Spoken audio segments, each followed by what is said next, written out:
কাজকর্মে থাকতে থাকতে আমাদের জীবনটাকে একটা বন্দি করে ফেলছি, যে সময়ই পাই না ঘোরাফেরা করার।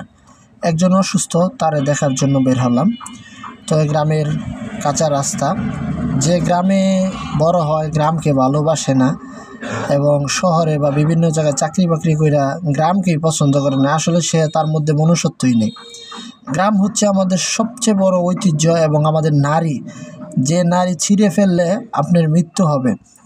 গ্রামের চেয়ে আর কোনো কিছুই হইতে পারে না। দেখেন গ্রামের কাঁচা রাস্তা কত ভালো লাগতেছে এখানে হাঁটতে, আমার আপনাদেরকে বলে বোঝাতে পারবো না।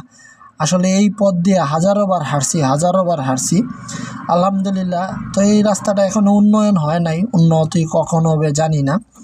এই যে দেখেন একটা চাঙ্গারি বেঁধে রাখছে, এখানে ছেলেরা বসে মোবাইল চালায়, খেলাধুলা করে। তো যাই হোক, গ্রামের মতো আর ভালো কোনো কিছু হতেই পারে না। তো সকলে ভিডিওটা লাইক শেয়ার কমেন্ট করে দেবেন, সবার জন্য সবাই দোয়া করবেন।